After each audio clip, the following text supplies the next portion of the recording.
नमस्कार, मैं senior inspector Himanshu Rawat crime petrol Dastak में आपका स्वागत करता हूं। एक अजीब केस आया था हमारे पास। मान लीजिए आपको चोट लगी है, सारी दुनिया कह रही हो कि आपको चोट लगी है, आपको भी दिख रहा हो कि आपको चोट लगी है, लेकिन आप ये मानने को तैयार ही नहीं कि आपको चोट लगी है। ऐसे इंसान को क्या कहेंगे आप? पागल? हम जिस केस के बारे में बात कर रहे हैं उस केस में कोई पागल नहीं था, लेकिन हालात ऐसे थे कि कोई भी पागल हो सकता था, क्योंकि अपराध चीख चीख के दस्तक दे रहा था, लेकिन सुनने को कोई भी तैयार नहीं था।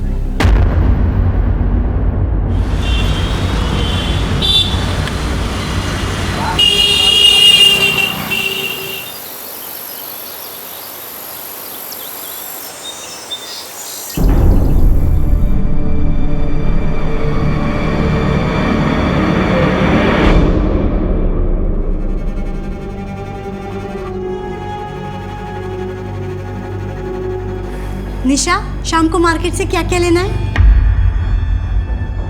अरे क्या हुआ बेटा, फिर सिर में दर्द है? क्या हुआ दीदी? 2 दिन बाद सगाई है, तेरी तबीयत ठीक नहीं है और फिर भी तू ऑफिस जा रही है? हाँ, ऑफिस नहीं जा रही हूँ, वो एनजीओ ने कैंप लगाया हुआ है गांव में, वहाँ जा रही हूँ। अभी भी सिर में दर्द है ना? मैंने आपसे बोला है आप ये मेडिसिन खाना बंद करो और किसी डॉक्टर को दिखाओ। रितु मैं ठीक हूँ। तो ठीक नहीं है। मुझे लेट हो रहा है, मैं जा रही हूँ। अरे पर सुन तो सही। मैं बाय बेटा सुनो,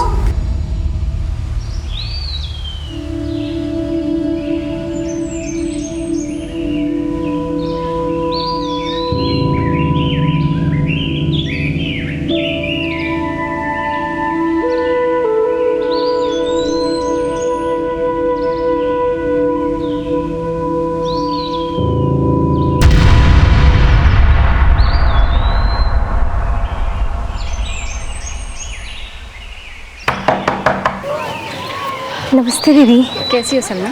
मैं ठीक हूँ दीदी। अच्छा ये लो। दीदी इसके साथ कोई दवा भी होती तो दे देती।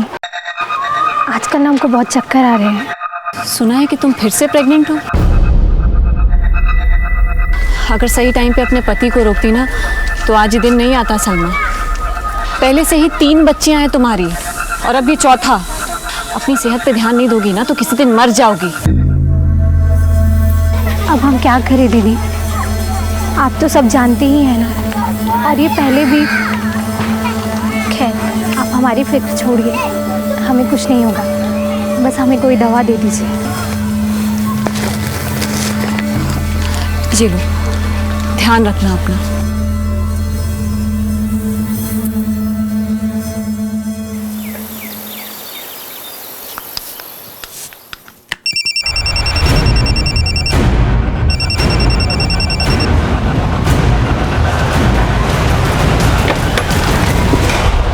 क्या हुआ माँ? मुझे यहीं कहीं से मोबाइल की आवाज आई। माँ आपके कान बज रहे हैं। क्या आपने मोबाइल दिलाया जो बजेगा? जब तक हाई स्कूल पास नहीं कर लोगे ना, मोबाइल नहीं मिलेगा। चलो अभी ट्यूशन जाओ जल्दी से, ट्यूशन के लिए लेट हो रहा है। चलो चलो चलो। हाँ हाँ जा रहा हूँ।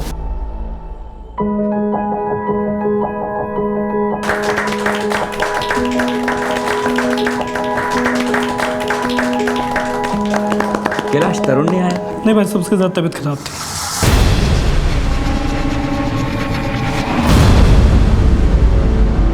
आइए सब लोग मुंह मीठा कर लीजिए।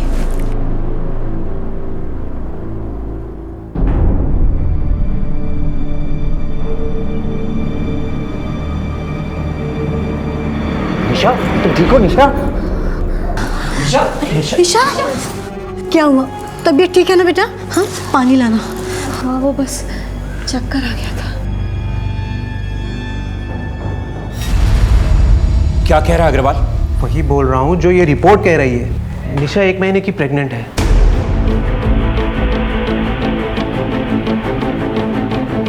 सुशील, तुम्हें ठंडे दिमाग से काम लेना होगा। पापा, अजीत, मैं सच कह रही हूँ। मुझे सच में नहीं पता कि रिपोर्ट्स में ये सब कैसे आ गया। मैं प्रेग्नेंट कैसे हो सकती हूँ पापा? मैं सच कह रही हूँ, मैं ऐसा कभी नहीं कर सकती। एक तो तुमने हमारी नाक कटवा दी, ऊपर से तुम दोनों मिलकर ये नाटक कर रहे हो। मैं इसको क्या समझता था, और ये क्या? आप मुझे क्यों ब्लेम कर रहे हैं अंकल? अजीत, निशा तुम्हारे साथ बाहर जाती थी तो ये तुम्हारा बच्चा नहीं तो किसका बच्चा है? हाँ आंटी, इसका जवाब आप अपनी बेटी से क्यों नहीं पूछती? माँ पापा आप लोग मेरा यकीन कीजिए प्लीज, मैंने ऐसा किसी के साथ नहीं किया है, ना ही अजीत के साथ और ना ही किसी और के साथ। अब बोलिए, अब क्या बोलेंगे आप? किसी और का बच्चा, आप लोग मेरे मत्थे मर रहे हैं।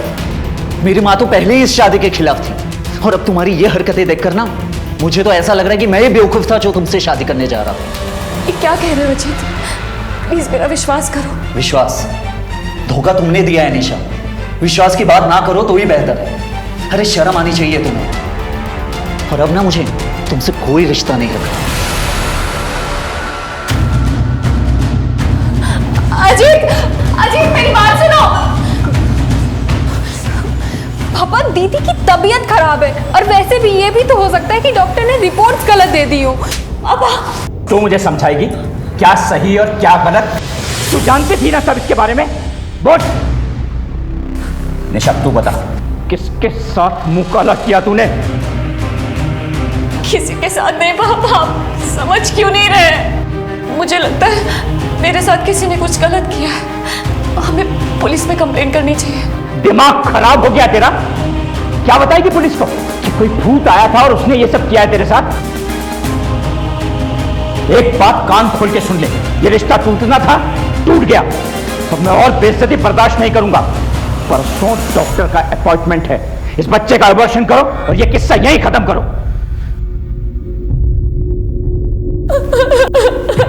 ऐसा कैसे हो सकता है कि एक औरत को पता तक ना चले कि वो मां बनने वाली है और ये तक ना मालूम हो कि वो उसके बच्चे का बाप कौन है? Is it possible? ये एक ऐसा सवाल था जो हमें शॉक कर रहा था और जो जवाब हमें मिला वो और भी शॉकिंग था। खतरे की दस्तक घर की चौखट तक पहुंच चुकी थी, जो सबको सुनाई दे रही थी, लेकिन इससे पहले कोई कुछ सोचता समझता एक खतरनाक मोड़ आ गया।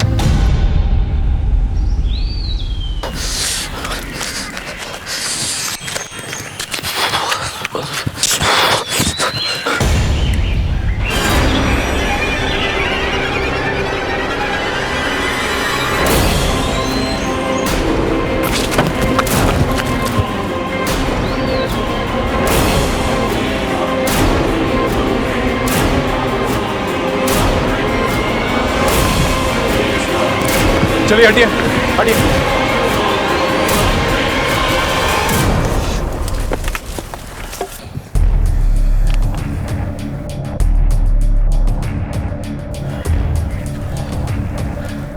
आसपास अच्छे से चेक करो।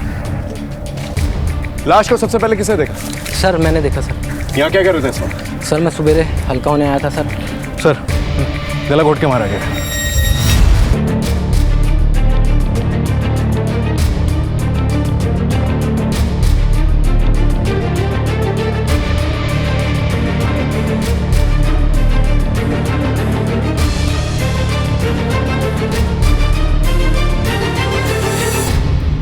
कोई पहचानता है इसे? पहचानते तो नहीं है, पर पास में ही गार्डन है सर यहाँ पे, तो वहाँ पे बहुत सारे लड़की लड़के आते रहते हैं सर, शायद वहीं की होगी सर। सर ये बैग मिला कुछ दूर पे, ये शायद इसी लड़की का, ये इसका एम्प्लॉय कार्ड है, किसी एनजीओ का है। Good care NGO, Nisha Sharma. इस एनजीओ के बारे में पता करो और उसकी फैमिली को बता दो, और यहीं आसपास जो पार्क है ना वहाँ पर पूछताछ करो, शायद इस लड़की को किसी ने देखा। सर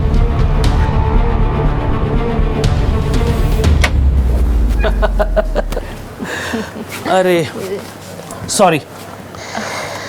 अरे कोई बात नहीं, thank you. Thank you.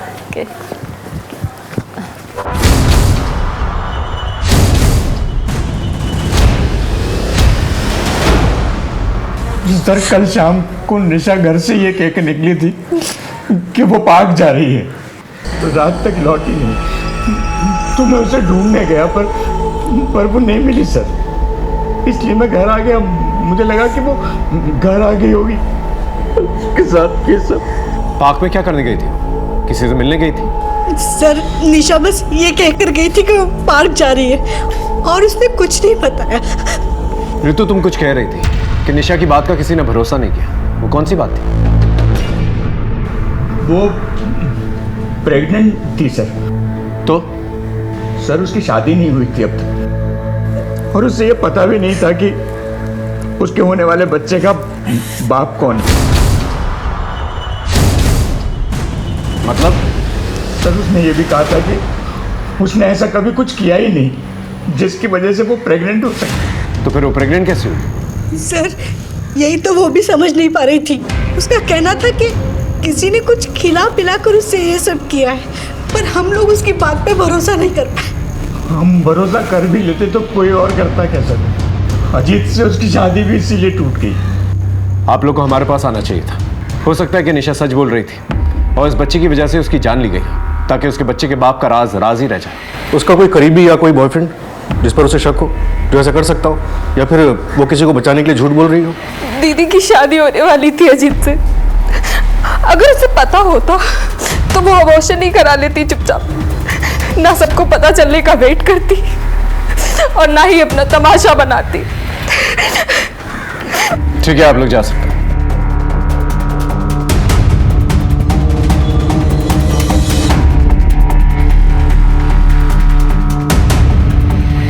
Sir, जिस जगह निशा की लाश मिली वो जगह पार्क के काफी नजदीक है। मैंने पार्क के स्टाफ से चेक किया, लेकिन किसी ने भी निशा को नहीं पहचाना।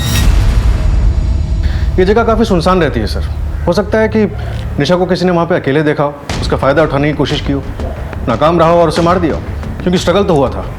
बिल्कुल हो सकता है, लेकिन निशा का कहना था कि उसे दवा देकर उसका रेप किया गया था। अगर एक सेकंड के लिए मान भी ले कि वो सही कह रही थी, अगर वो पुलिस के पास आ जाती तो पता नहीं किस इंसान का राज फाश हो जाता। सर, आपका कहना है कि किसी ने राज को राज रखने के लिए निशा को पार्क में बुलाया और हमेशा के लिए उसे खामोश कर दिया? फिलहाल हमें सारे ऑप्शंस खुले रखने होंगे पार्टनर। एक काम करो, निशा के कॉल रिकॉर्ड चेक करो, देखो किसके कांटेक्ट में, उसके एनजीओ से भी चेक करो, और उसके मंगेतर, क्या नाम है उसका? अजीत सर। उसको बुला के लेके आओ। सर मैं ऐसा क्यों करूंगा?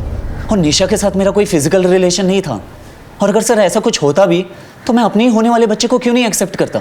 हो सकता है तेरा मन भर गया उससे। सर, जब निशा ने खुद ये बात एक्सेप्ट किया है कि उसे खुद नहीं पता, मैंने ऐसा किसी के साथ नहीं किया है, ना ही अजीत के साथ और ना ही किसी और के साथ। तो आप मेरे मत्थे क्यों ये बात डाल रहे हैं? क्योंकि वो तुझ पे भरोसा करती थी, और इस भरोसे में तू उसे कुछ भी खिला के उसे एक्सप्लॉइट कर सकता था, और जब तुझे पता चला कि वो तेरा राज फाश कर देगी, तूने उसे हमेशा के लिए खामोश कर दिया। बकवास है ये सब।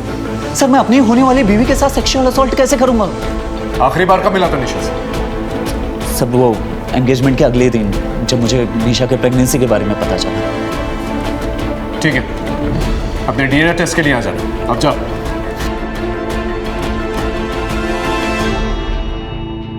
निशा की लाइफ में अजीत के अलावा कोई और भी था? जी सर, अजीत से उसकी एंगेजमेंट होने से पहले उसका अफेयर नमित के साथ चल रहा था। नमित? वो भी हमारी एनजीओ का टीम लीडर था।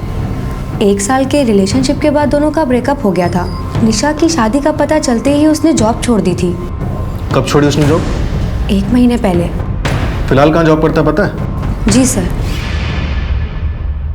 सर, निशा के एक्स बॉयफ्रेंड के नए ऑफिस में बात हुई थी। 22 तारीख को वो देहरादून के लिए निकला था, ऑफिशियल टूर पे। इंटरेस्टिंग। निशा का भी मर्डर 20 तारीख को ही हुआ। और सर, ये निशा के पोस्टमार्टम की प्रिलिमिनरी रिपोर्ट, इसके हिसाब से निशा की बॉडी में हैवी सेडेटिव के ट्रेसेस मिले हैं।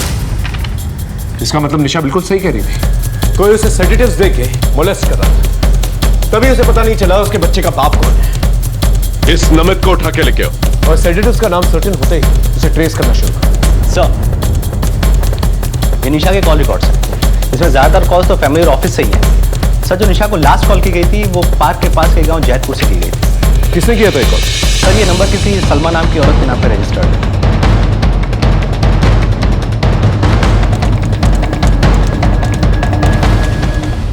साहब, मैं 3 महीना पेट से हूँ। उस दिन मैं घर पर ही गिर गई थी। गिरने की वजह से मुझे चोट लग गई, इसलिए मेरी तबीयत भी बहुत ख़राब हो गई थी। इसलिए मैंने उन्हें फ़ोन किया था दवा पूछने के लिए। दवा पूछने के लिए फ़ोन किया था या यहाँ बुलाया था? नहीं साहब, दवा पूछने के लिए फ़ोन किया था। तो दीदी बोली वो यहीं पास में ही है, थोड़ी देर में खुद आ जाएंगी, लेकिन वो नहीं आई साहब। और कुछ देर बाद मेरी तबीयत भी ठीक हो गई, इसलिए मैंने गौर नहीं किया। निशा तुम्हारे एक फ़ोन कॉल पे इतनी रात को यहाँ आने के लिए तैयार हो गई, क्यों? ऐसा क्या खास था यहाँ? खास क्या होगा साहब, उस दिन यही दीदी की तबीयत खराब हो गई थी घर में, तो बस मैंने। दीदी क्या हुआ? आप ठीक तो है ना? बैठिए बैठिए, मैं पानी लेके आती हूँ। पानी। सलमा, मेरे बैग में एक दवाई है, निकाल दोगी? ठीक है, मैं निकालती हूँ। ये दवाई का नाम क्या था, कुछ याद है? हमें कैसे पता होगा साहब?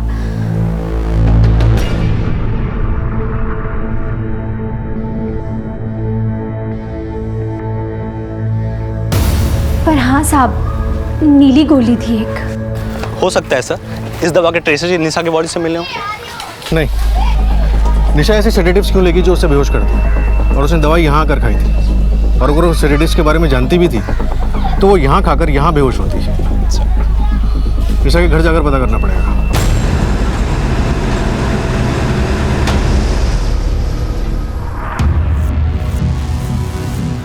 सर ये दवाई दीदी अपने माइग्रेन के लिए खाती थी, पर वो ये तभी लेती थी जब उसका सर दर्द कंट्रोल से बाहर हो जाता था। एसिड ड्रम किसने रेकमेंड की थी ये दवाई? सर ये दवाई निशा बहुत टाइम से ले रही थी और हमारे एक फैमिली डॉक्टर ने इसे रेकमेंड की थी। उस डॉक्टर का एड्रेस चाहिए हमें। ये दवाई लैब में भेजो और देखो सेडेटिव के ट्रेसेस के साथ मैच करती है कि नहीं। जी सर। लेकिन सर हुआ क्या है, कुछ पता चला है क्या? सुशील जी, पोस्टमार्टम की रिपोर्ट के हिसाब से निशा की बॉडी में काफ़ी हैवी बेहोशी की दवाई मिली है। इसका मतलब वो सही कह रही थी, उसे कोई दवाई खिला के उसका रेप कर रहा था। मुझे लगता है मेरे साथ किसी ने कुछ गलत किया है। और शायद वो वाकई में नहीं जानती कि उसके बच्चे का बाप कौन है। हम चलते हैं। मेरी बच्ची सही कह रही थी, अगर हम उसकी बात पे ध्यान देते ना तो आज वो जिंदा होती। माँ,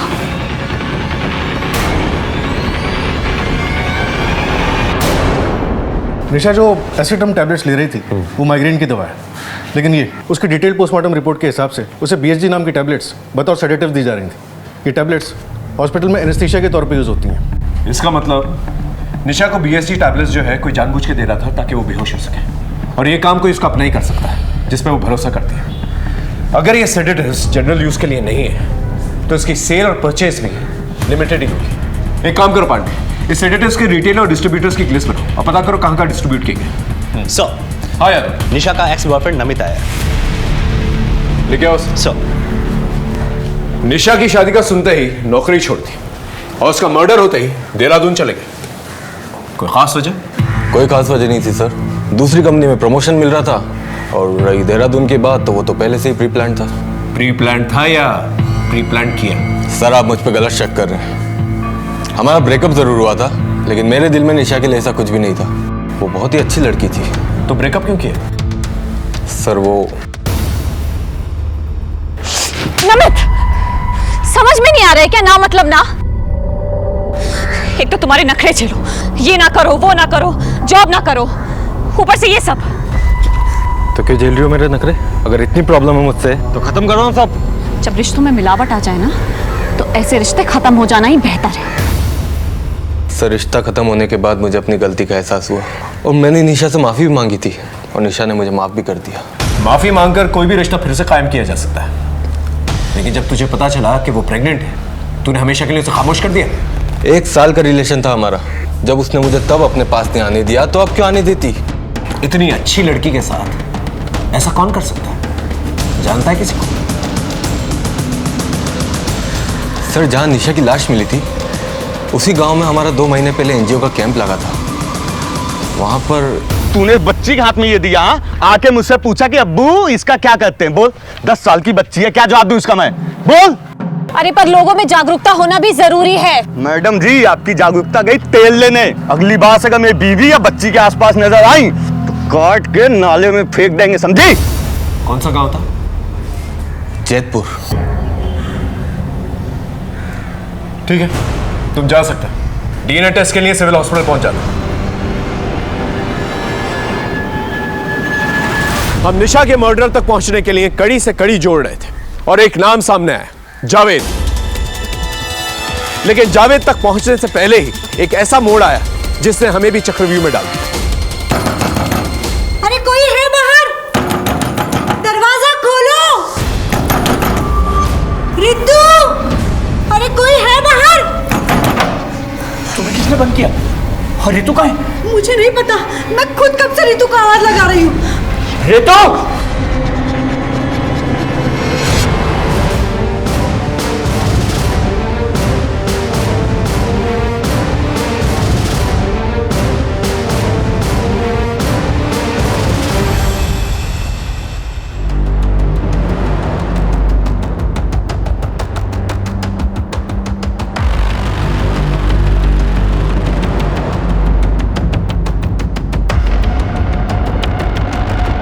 पांडे ये सुसाइड नहीं, मर्डर है।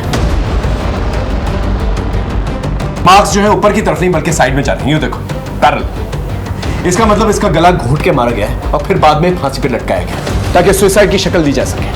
पांडे घर का हर एक कोना छान मारा और बॉडी को पोस्टमार्टम के लिए भेज दो। सर चलो।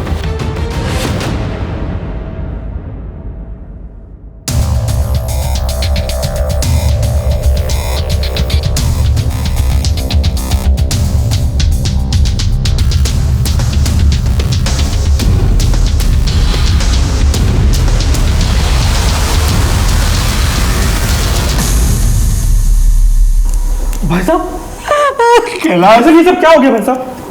सब बर्बाद हो गया। हमारा तो घर बर्बाद हो गया। लाश को सबसे पहले किसने देखा था? मैं जब बाहर से आया तो नीलम के कमरे का दरवाजा बंद था। मैंने दरवाजा खोला और हम दोनों ऋतु के कमरे में गए और हमने देखा कि पंखे से लटक रही थी। सर हाँ पंडित, ये फोन मिला, कम से कम 50,000 का होगा, गिफ्ट रैप था। ये फोन आप लोग ने दिया इसे? नहीं, ये तो ऋतु को गिफ्ट मिला था। उसकी सहेली ने उसे गिफ्ट किया था। सहेली का नाम जानती हैं? नहीं। ठीक।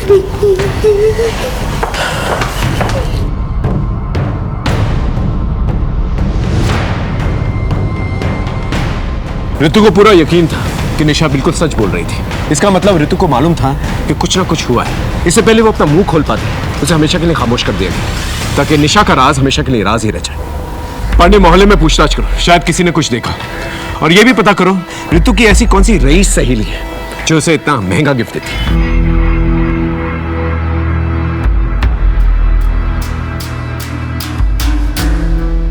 पांडे, इस रईस सहेली के बारे में कुछ पता चला?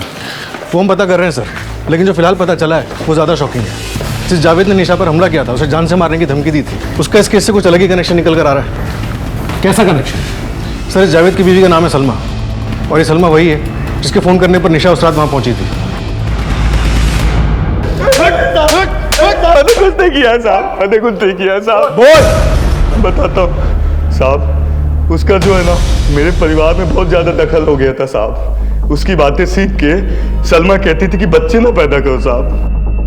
हद तो तब हो गई साहब जब उसने मेरी छोटी बच्ची को भी सिखाना चालू कर दिया साहब। बाप हूँ साहब बच्ची का, गुस्सा आ गया था साहब। बस इसलिए अपने परिवार से दूर रखने के लिए साहब उसको मैंने धमकी दी थी साहब। दूर रखने के चक्कर में दुनिया से दूर कर दिया उसे? अरे नहीं नहीं नहीं नहीं नहीं नहीं नहीं साहब, नहीं नहीं। आप बताओ, ऐसा करना होता तो 1 महीने पहले करते साहब। सड़ने दो उसे जेल, जब इसे कुछ याद आएगा ना खुद बकेगा। माफ कर दीजिए साहब, माफ कर दीजिए साहब। सर आपकी बात सही थी, ऋतु ने सुसाइड नहीं किया, उसका मर्डर करके उसे फांसी पे लटकाया गया था। और एक बात सर, ये ऋतु भी निशा की तरह सेक्सुअली एक्टिव थी। कमाल, ये दोनों बहनें सेक्सुअली एक्टिव थी और दोनों का ही मर्डर हो जाता और माँ बाप को कुछ पता तक नहीं चला। इस ऋतु की बॉडी में सेडेटिव्स मिले हैं क्या? नहीं सर। मतलब इसका भी अफेयर था। हो सकता है कि ये दोनों बहनों का एक ही लड़के के साथ अफेयर था और इसी लड़के ने दोनों बहनों को मार दिया। सर ऋतु के दोस्तों से बात की थी, हाँ, कोई भी उसके बॉयफ्रेंड के बारे में कुछ नहीं जानता और ना ही कोई ये बता पाया कि वो फ़ोन उसको किसने दिया होगा। कमाल है, उसका बॉयफ्रेंड था नहीं, उसके माँ बाप ने या उसके दोस्त ने मोबाइल फ़ोन गिफ्ट नहीं किया, तो शायद ये फ़ोन उसने खुद ही खरीदा। एक काम करो, मोबाइल फ़ोन के IMEI नंबर से ना पता करो कि मोबाइल फ़ोन कहाँ से परचेज किया गया और सुशील का DNA टेस्ट करवाओ। सुशील? लेकिन क्या वो ऐसा करेगा अपनी बेटियों के साथ? जिस दिन निशा का मर्डर हुआ था वो पार्क में था और ऋतु की भी लाश सबसे पहले उसी ने देखी। ये प्रेगनेंसी तो एक छलावा है, असल बात तो कुछ और है। ये ऋतु के कॉल रिकॉर्ड्स कब तक आएंगे? शाम तक आ जाएंगे सर।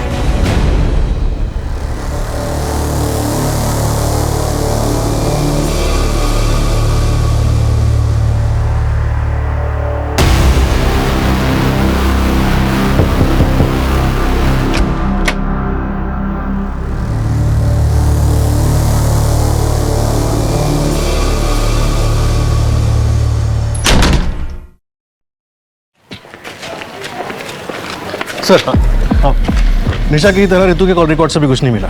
ज़्यादातर नंबर फैमिली या फ्रेंड्स के ही है। लेकिन एक बात अनयूजुअल है सर, मोबाइल के ज़माने में भी रितु को पीसीओ से बहुत फ़ोन आते थे, वो भी अलग अलग लोकेशन के पीसीओ से। ये जो भी पीसीओ से रितु को फोन आते थे उन सबको क्रॉस चेक करो। देखो शायद किसी को कुछ याद हो कि रितु को कौन फोन किया करता था। एक बात और सर, हाँ, इस केस से जुड़े हुए हमने सभी लोगों के सेलफोन लोकेशन चेक किए। उनमें से एक बंदा ऐसा है जिसका सेलफोन लोकेशन निशा के मर्डर वाले दिन पार्क में ही था, पर उसने हमें बताया नहीं।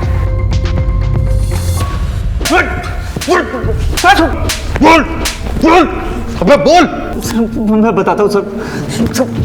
बोल सर, उस दिन निशा ने मुझे पार्क में बुलाया था, उसे कुछ इंपॉर्टेंट बात करनी थी। तेरे होने वाले बच्चे के बारे में ना, जिससे छुटकारा पाने के लिए तूने उसका मर्डर कर दिया। हाँ नहीं सर, ऐसी कोई बात नहीं है सर, और ना ही वो मेरा बच्चा था। तो फिर पार्क में क्यों बुलाया था उसने तुझे? और ये बात हमसे क्यों छुपाई तूने? मैं तुम्हें पागल दिखता हूँ? सच बात तो ये है कि ये बच्चा ना तुम्हारी अय्याशियों का नतीजा है। अजीत, अच्छा हुआ जो शादी से पहले ही मुझे तुम्हारा ये चेहरा भी दिख गया। तुम्हें मेरी बात पे भरोसा नहीं है ना कि मैं सच कह रही हूँ? ठीक है, मैं इस रिश्ते को आज इसी वक्त खत्म करती हूँ।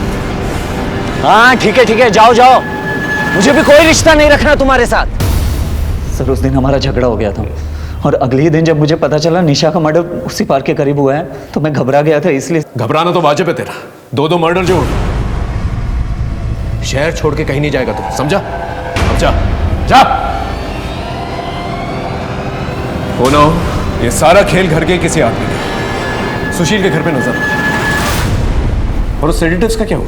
सर बीएसजी का फॉर्मूला जिस कंपनी से पेटेंट है उन सभी कंपनी से डिस्ट्रीब्यूटर्स की लिस्ट मंगवा ली है। सर एक लीड मिली है, निशा के घर में उसका एक कजिन भाई रहता था, उसके एक दोस्त का पता किया है। ओके।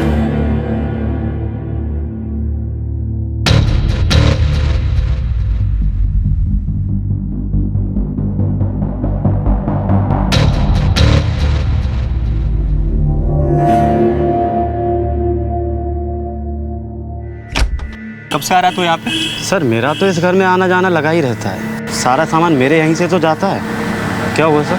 चल आजा, कुछ बातें करनी है। सर 1 महीने पहले तक निशा का कजिन तरुण उनके साथ ही रहता था, मेरा दोस्त बन गया था, मगर 1 महीने पहले निशा ने उसको घर से निकाल दिया था। ये ले अपना बैग पकड़ और निकल यहाँ से। दीदी प्लीज दीदी। ये क्या कर रहा है? दीदी आई रियली सॉरी दीदी, प्लीज छोड़ मुझे। दीदी प्लीज। तू तो शुक्र मना कि सिर्फ चाचा जी को पता है और किसी को नहीं, और हाँ, जिसको जो बताना होगा मैं खुद बताऊंगी, समझ रहा है तू? निकल यहाँ से। दीदी आई रियली सॉरी दीदी, प्लीज अब आगे से कभी नहीं होगा दीदी, सॉरी प्लीज। कोई सॉरी वॉरी नहीं दीदी। ये बैग पकड़ दीदी प्लीज और निकल यहाँ। प्लीज दीदी प्लीज निकल यहाँ से, समझ में नहीं आ रहा है तुझे? दीदी निकल यहाँ से। प्लीज दीदी। तो तू क्या कहना चाहता है? तरुण ने किया है सब? मैं क्या बोलूं? सच बता, वरना हलक से ना जुबान निकाल दूंगा। बोल। सर वो तरुण सर वो पोर्न वीडियो का बहुत शौकीन था, एडिक्ट था एकदम। मेरी ही दुकान से रिचार्ज करवाता और 4 दिन में ही पूरा इंटरनेट पैक खत्म कर देता था पोर्न वीडियो देखकर, मगर उसकी कोई गर्लफ्रेंड नहीं थी। तो क्या? बोल। हो सकता है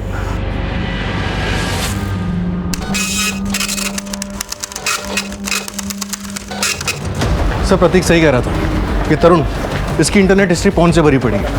आज भी कई प्रोस्टिट्यूट्स के साथ कांटेक्ट में है। सर मोहल्ले वालों ने बताया कि तरुण ना निशा के एंगेजमेंट में आया था और ना ही निशा और रितु के अंतिम संस्कार में। ये तरुण 1 महीने तक निशा के घर में रहा था, और निशा की प्रेगनेंसी भी 1 महीने की थी। कहीं तरुण ने दवा देकर निशा को मोलेस्ट तो नहीं किया? और जब निशा को इस बारे में पता चला, उसे तरुण को घर से बाहर निकाल दिया। लेकिन सर अगर तरुण ने ऐसा किया था तो फिर निशा ही क्यों कह रही थी कि उसे पता नहीं उसके बच्चे का बाप कौन है? ये तो उसके परिवार वाले कह रहे हैं, लेकिन निशा ने अपने परिवार वालों को क्या कहा, यह हमें पता लगाना है।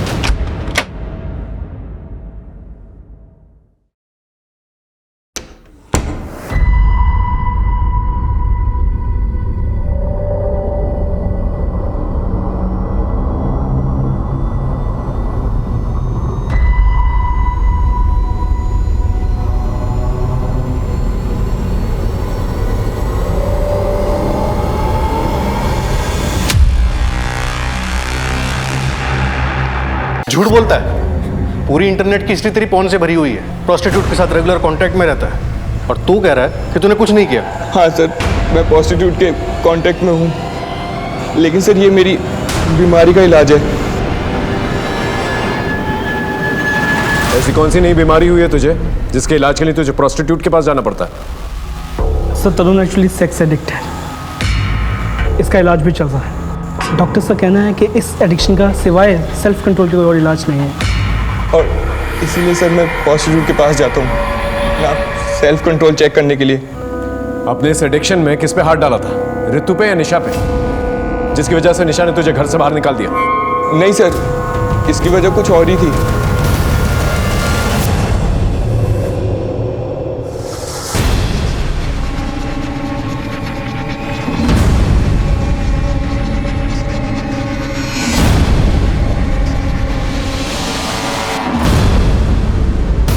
और सर मैं इसी इंसिडेंट के बाद अपने घर लौट आया था और निशा दीदी ने पापा को छोड़कर किसी और को ये बात नहीं कही थी। निशा रेड लाइट एरिया में क्या कर रही थी? सर वो तो मुझे नहीं पता, लेकिन जब मैं निशा दीदी के घर में रहता था तो कई बार कुछ अजीब गरीब हुआ था।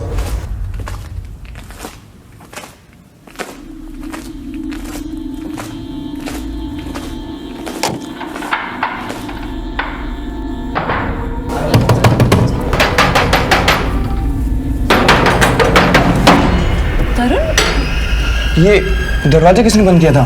अरे मुझे क्या पता, मैं तो पानी पीने उठी थी, देखा तेरा दरवाजा बाहर से बंद है। दीदी मुझे लगा हॉल में कोई था। पागल है क्या? मैं ही थी और कोई नहीं था। तू जाके सो जा।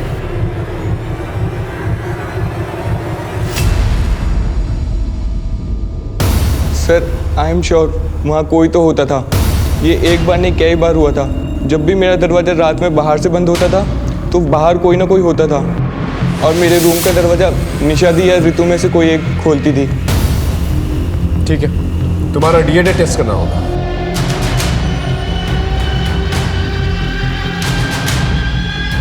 सर, निशा एनजीओ के रूटीन काम से अक्सर रेड लाइट एरियाज में जाती थी और रुचि ने बताया कि वहाँ उसने तरुण को देखा था।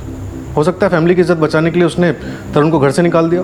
कोई तो था जो उस घर में आता जाता था और सर्टिफिकेट्स का इस्तेमाल भी हुआ है। सर कब?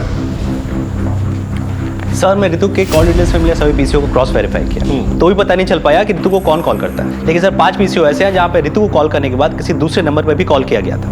ये नंबर श्रीकांत गुप्ता था।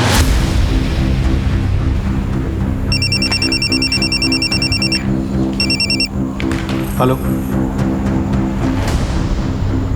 ओके सर, बीएसजी के 4 डिस्ट्रीब्यूटर्स में से सिर्फ एक डिस्ट्रीब्यूटर है गाजियाबाद में, मेडोक फार्मेसी। तुम फार्मेसी जाओ। सर। पांडे, इस श्रीकांत गुप्ता के घर जाके देखो। सर। सर ये नंबर तो हमारा नहीं है। आपके आईडी पर रजिस्टर्ड है नंबर? मेरे आईडी पे? आप दोनों के अलावा कौन कौन रहता है घर में? सर घर में मैं, मेरी पत्नी और मेरा बेटा, बस।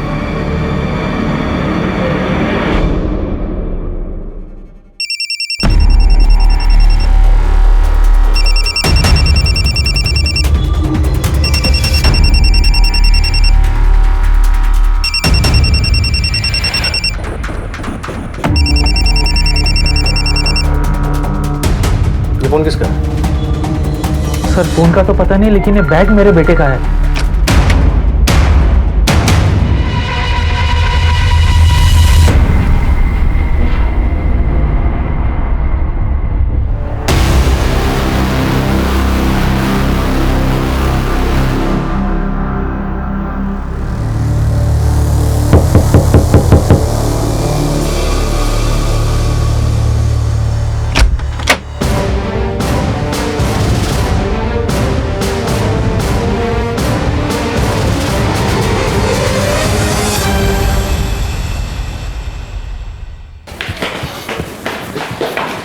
आप बता सकते हैं इस बीएसजी दवा का डिस्ट्रीब्यूशन आपकी कंपनी में किसके जिम्मे है? Wait sir.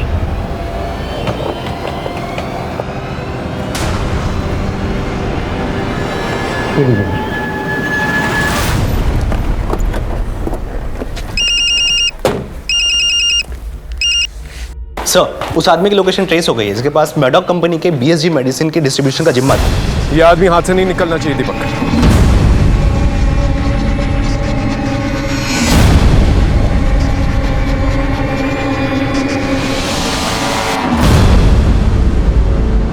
अपने ट्यूशन टीचर के साथ तुमने ऐसा क्यों किया? सर मुझे मोबाइल खरीदना था, लेकिन मेरे पापा मम्मी मान ही नहीं रहे थे। फिर एक दिन वो मुझे पार्क में मिला। उसने मुझसे कहा अगर मैं उसका एक काम कर दूं तो वो मुझे मोबाइल देगा। वो क्या काम करवाना चाहता था तुमसे?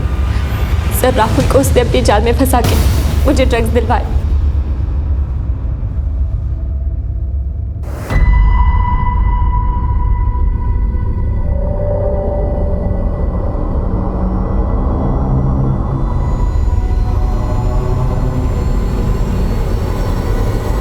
उसने मुझसे कहा जैसे ही अदिति मैम दवा पी ले मुझे फ़ोन कर देना। मैंने वैसे ही किया। वो मुझे ड्रग्स देकर मुझ पे रेप करता रहा और उसने वीडियोस बना लिए और फिर मुझे ब्लैकमेल करता रहा।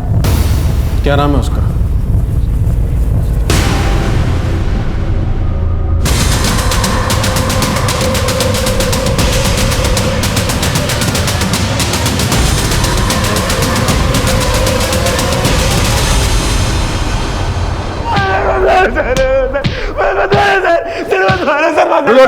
रुको, उठाओ बोल। रितु के घर के बाहर एक मेडिकल स्टोर था, वहाँ आते जाते हमारा अफेयर शुरू हो गया था।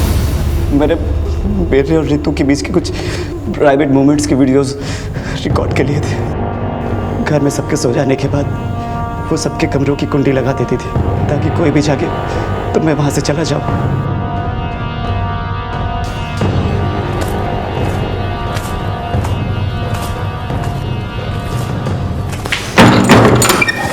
अरे रितु, तू यहाँ क्या कर रही थी रात को?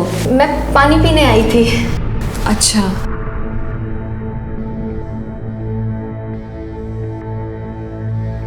सर निशा की खूबसूरती के आगे रितु कुछ भी नहीं थी। मेरा मन टोल गया था। मैंने रितु को वीडियोस दिखा के धमकाया कि वो निशा के साथ फिजिकल होने में मेरी मदद करे। मेरी दी हुई दवा को निशा की माइग्रेन वाली दवा के साथ दे दी।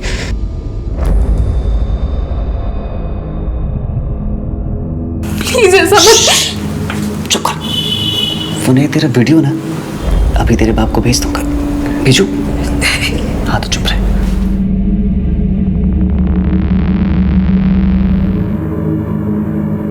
सब कुछ मेरे हिसाब से चल रहा था, मगर निशा प्रेग्नेंट हो गई और चीजें बदल गई। रितु ने आके मुझे बताया कि निशा को उस पर शक हो गया है। मैंने आज तक कभी किसी के हाथ से कुछ नहीं खाया, सिर्फ तुम ही मुझे दवाई देती हो। कहीं तुमने ही तो ये सब। ये क्या बोल रही दीदी? इसलिए मैंने उसे ठिकाने लगाने का प्लान बना लिया। 2-3 दिन मैंने उसका पीछा किया, फिर वो मौका आ गया जिसकी मुझे तलाश थी। वो सुनसान रास्ते में अकेले जा रही थी। रितु को क्यों मारा? रितु को शक हो गया था कि मैंने निशा का मर्डर किया है, और पुलिस को जब ये पता चला कि निशा को सिलेक्ट्री देकर उसका रेप किया गया, रितु डर गई। हमें ना पुलिस को सबको सच सच बता दो। देख, किसी को कुछ भी पता नहीं चलेगा, बस तुम अपना मुंह बंद रखना। रितु इतने डर गई थी कि अगर पुलिस उससे एक बार भी पूछताछ करती तो वो सब कुछ उगल देती, पर मैं ये रिस्क नहीं लेना चाहता था।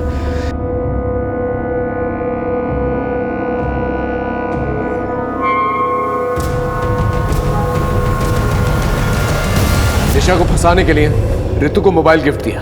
उस तरह से अदिति को फंसाने के लिए तूने एक 13 साल के बच्चे का इस्तेमाल किया। शर्म नहीं आई तुझे? डर नहीं लगा? मैं अपनी लत से मजबूर था। खुद को बचाने के लिए मैंने अदिति को धमकाया कि अगर उसने किसी को कुछ भी बताया तो उसका भी हाल वही करूंगा जो निशा का किया था। रितु की लाश देखने के बाद अदिति ने सरेंडर कर दिया था। अब सारी उम्र जेल में सड़ते रहे।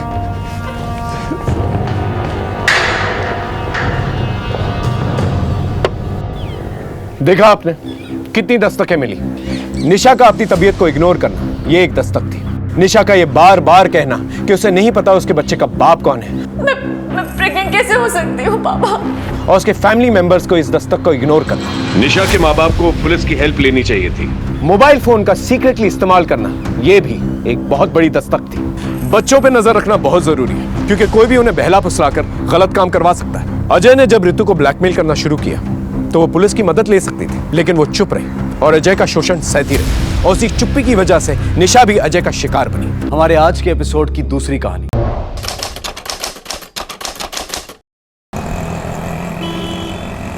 और यहां से निकलेगा दुआ। खेलो खेलो खेलो, शाबाश शाबाश, ऐसा ही बनाते रहो।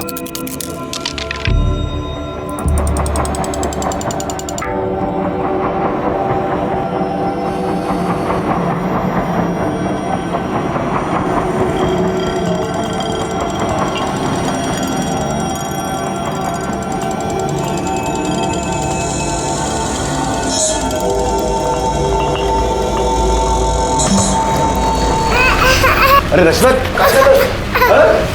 काय झालं? क्या हुआ? नीला, ए नीला, पता नहीं, अभी तो खेल रही थी। क्यों रो रही है? इसने कहीं कुछ खा तो नहीं लिया? अगर बोलना, आकर आकर आकर आकर क्या हुआ? क्यों रो रही है? आई की रिंग यहाँ पर रखी थी ना। आसपास आपने ये तो सुना होगा कि एक छोटे बच्चे ने नाक में कुछ डाल दिया है, मुंह में कुछ डाल दिया है और उसकी अब जान खतरे में है। वो तो बच्चे होते हैं, लेकिन उनको संभालने की जिम्मेदारी हम बड़ों की है। यहाँ जयंत की जिम्मेदारी थी 4 साल की रचना को संभालने की।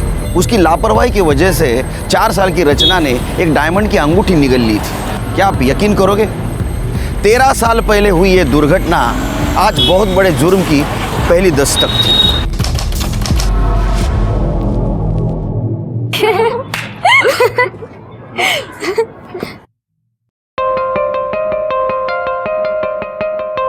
हाय, क्या बात है गॉर्जस, आज तो बड़ी हॉट लग रही है। कुछ नई बात बता। I know I am hot.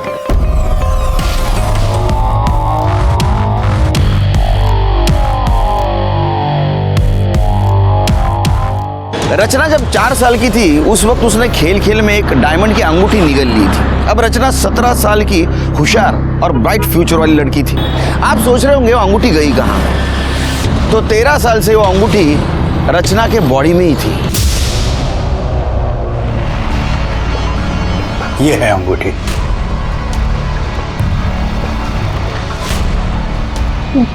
Diamond ring मेरे स्टमक में कैसे? बेटा वो बचपन में ना तुमने गलती से निगल ली थी।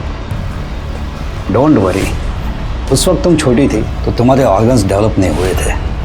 उस वक्त सर्जरी करके अंगूठी निकालना तुम्हारे इंटरनल ऑर्गन्स के लिए डेंजरस था, लेकिन अब तुम बड़ी हो चुकी हो। बस एक छोटी सी सर्जरी होगी और अंगूठी बाहर। What is this, पापा? I can't believe this. मेरे पेट में डायमंड की रिंग है और आप लोगों ने मुझसे ये बात छुपाई। देखो, हमने ये बात तुमसे इसलिए छुपाई क्योंकि ज़माना बहुत ख़राब है बेटा। अगर ये बात किसी को पता चल जाएगी ना तो तुम्हारी जान को खतरा हो सकता है। तो ये जो रिंग है ये रियल डायमंड की है? हाँ, रियल डायमंड की है और तेरे दादी की पुश्तैनी रिंग है। तो बहुत महंगी होगी। उस जमाने में करीब 3.5 लाख की थी, आज की डेट में 12 से 15 लाख की होगी। लेकिन देख, इस बात को तो किसी से डिस्कस मत करना। हम लोगों ने भी ये बात किसी को नहीं बताई है। हाँ बेटा, आई सही कह रही है। तुम हमें प्रॉमिस करो कि तुम्हारी पेट में डायमंड रिंग के होने की बात तुम किसी को नहीं बताओगी, वरना तेरी जान को खतरा हो सकता है। प्रॉमिस? आजकल तो एक मोबाइल के लिए मर्डर होता है। रचना के पेट में तो 12-15 लाख की डायमंड रिंग थी। क्या ये 12-15 लाख की डायमंड रिंग किसी क्राइम की वजह बनने वाली थी? नहीं नहीं, वैसे घबराने की कोई बात नहीं है। माइनर सर्जरी है जी, वो किडनी में से पथरी निकालना है। जी जी, लेकिन क्या है कि ऑपरेशन है तो फिर पैसे तो लगते ही है ना, इसलिए मैं आपसे रिक्वेस्ट कर रहा हूँ कि प्लीज़ मेरे ड्यूज जो है वो क्लियर कर दीजिए। जी थैंक यू। तो दिखा देना अपनी औकात। रचना का ऑपरेशन करके उसके पेट में से अंगूठी निकालने वाले हो, मुझे बताया तक नहीं। भाऊजी, ऑपरेशन अब तक हुआ नहीं है, हम लोग आपको बताने ही वाले थे। मैं तुम दोनों को अच्छी तरह से पहचानता हूँ। जब मुझे पैसों की जरूरत थी तो इसका ऑपरेशन नहीं किया। अरे कैसे करवाते ऑपरेशन? मेरी बेटी की जान को खतरा था। अरे मेरी बेटी की जिंदगी बर्बाद हो गई, उसका क्या? उस वक्त मैं अगर मेडिकल कॉलेज में पैसे भरता तो आज मेरी प्रिया डॉक्टर रहती। हाँ, तो मैं उस वक्त 3.5 लाख रुपए देने के लिए तैयार था। पागल समझाए क्या मेरे को? पागल समझाए? गया वो जमाना 3.5 लाख का। अभी उस अंगूठी की कीमत कम से कम 15 लाख तक तो होगी। मुझे मेरा 50% चाहिए, दैट्स इट। भाऊजी, थोड़ा सोच समझ के बात कीजिए ना। जरूरी है यूं चिल्ला चिल्ला के सबके सामने बात करना? मुझे कोई फरक नाही पडता. मुझे मेरा पैसा दे दो. मग तुमचा थोबाड पण बघायचा नाही मला.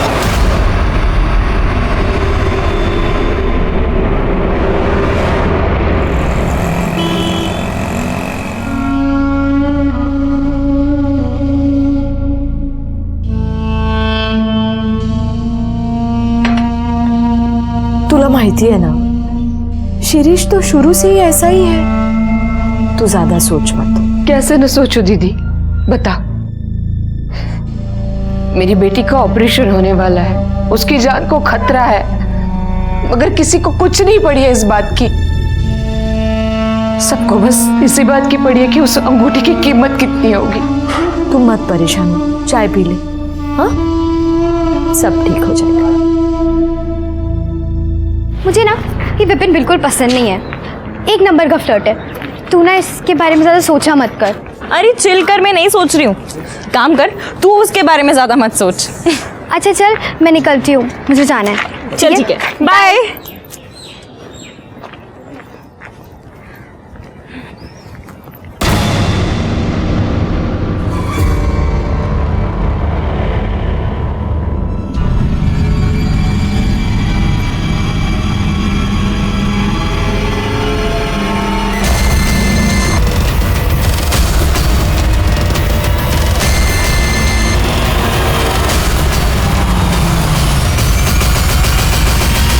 रचना के ऑपरेशन से ठीक एक हफ्ते पहले उसे दिन दहाड़े किडनैप किया गया था. क्या इसकी वजह डायमंड रिंग थी या कुछ और?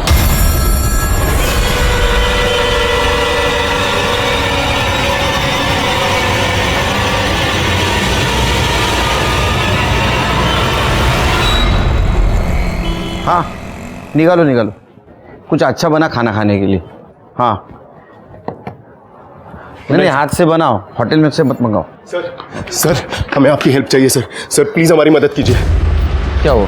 मेरा नाम जयंत दामले और मेरी बेटी रचना को किसी ने किडनैप किया सर. सर और ये वीडियो भेजा उन्होंने. कितने बजे मिली वीडियो? सर शाम के कुछ 8:30 बजे. और रचना कॉलेज के लिए कितने बजे निकलती है? सर वो सुबह 7 बजे निकल जाती है और 4 बजे तक वापस आ जाती है. मगर आज जब वो वापस नहीं आई तो मुझे टेंशन हुई. मैंने उसको फ़ोन किया सर, मगर फ़ोन भी स्विच ऑफ आ रहा है. उसके दोस्तों से पूछताछ की? सारे दोस्तों को कांटेक्ट किया सर और हमारी मेड को भी उनके घर पर भेज दिया, लेकिन किसी को कुछ पता नहीं. मुझे किसी ने ये वीडियो भेजा और फिर इसी नंबर से फ़ोन कॉल भी आया.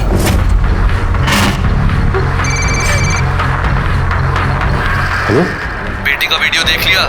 अब 5 लाख का इंतजाम कर ले, और अगर बेटी से प्यार है तो पुलिस से कांटेक्ट करने की गलती मत करना. सर हम लोग काफ़ी रिस्क लेकर आप लोगों के पास आए, प्लीज़ हमारी मदद कीजिए. आप रोइए मत, लीजिए पानी पीजिए. जिसका आपको कॉल आया था उसकी आवाज़ पहचान सकते हैं आप? नहीं सर. किसी के ऊपर शक यानी किसी के साथ दुश्मनी? ऐसा तो कोई भी नहीं है सर. फिर क्यों किडनैप करेंगे आपकी बेटी को? पेट में सर, उसके पेट में डायमंड रिंग है. क्या?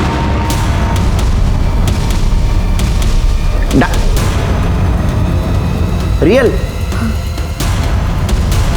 वो बचपन में निकल गई थी सर. बाहर नहीं निकले अभी तक? नहीं.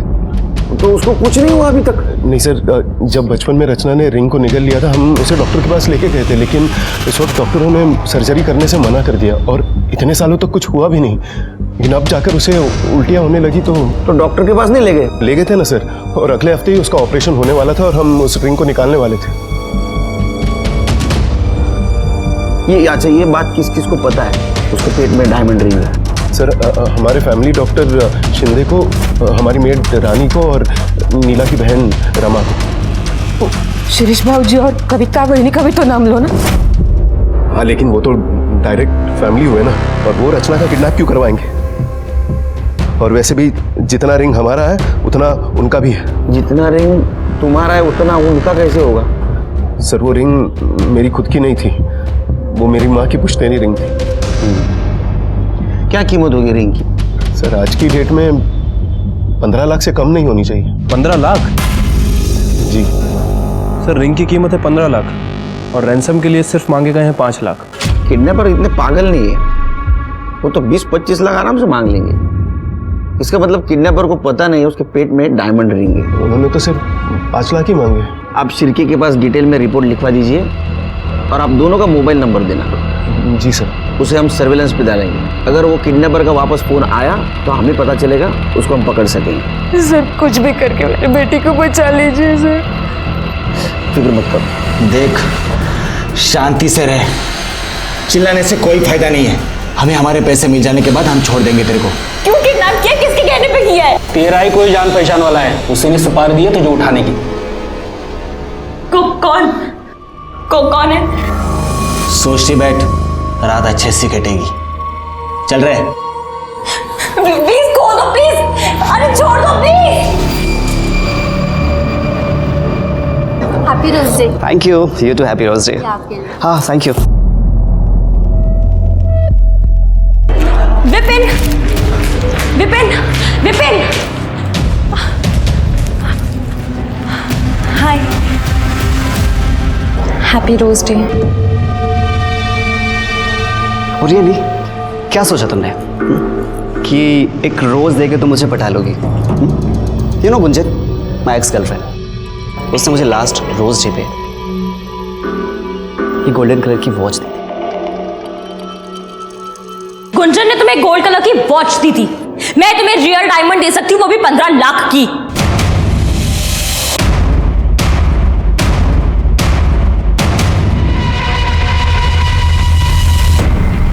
डू यू इवन नो कि 15 लाख में कितने जीरो होते हैं?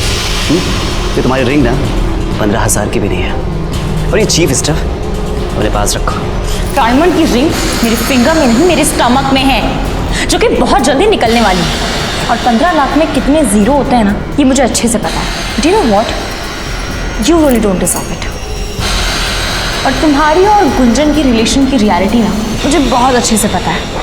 तुम दोनों की लास्ट फाइट की वीडियो है मेरे पास।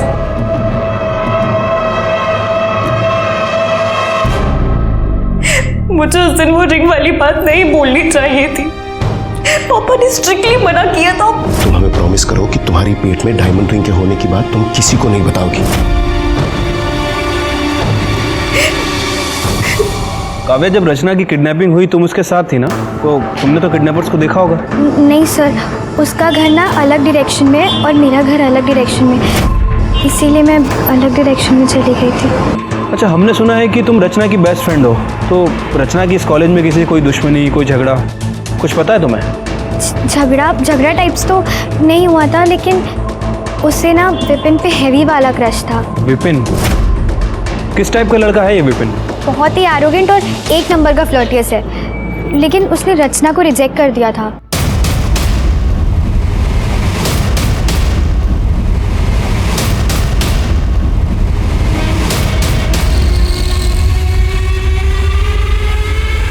मतलब 2 लड़के थे, एक लड़का गाड़ी चला रहा था और दूसरे लड़के ने रचना को किडनैप किया।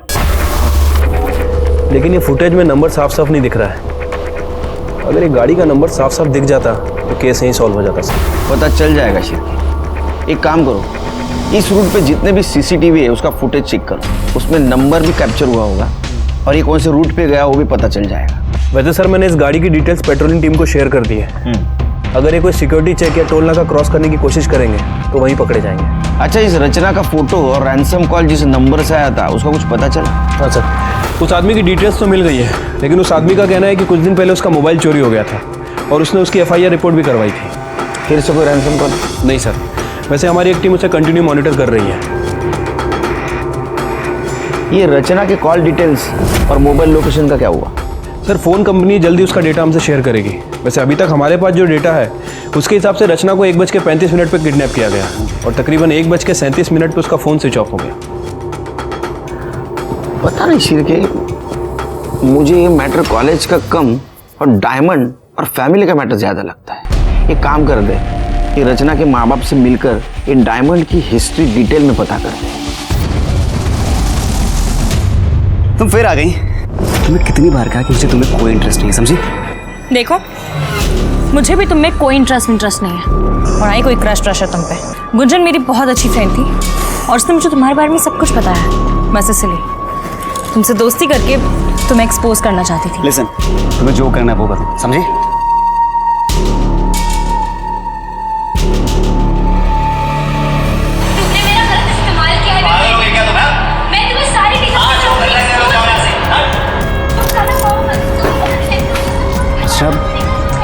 ये वीडियो तुमने बनाया?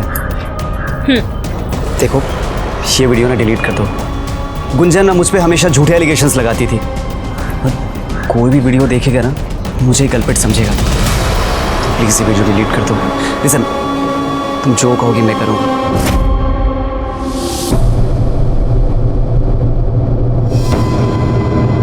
आपका भाई शिरीष और उसकी पत्नी कविता आपके साथ नहीं रहते? नहीं सर, वो पुणे में ही है, लेकिन वो लोग अलग रहते हैं। अरे, आपने तो उस दिन पुलिस स्टेशन में कहा था एकदम फैमिली जैसे। क्या फैमिली जैसे? उनसे अच्छे तो हमारे 100 दुश्मन हैं। अब क्यों चुप है आप? संगत का नहीं, आपके भाई ने क्या किया उस दिन आके? क्या किया था?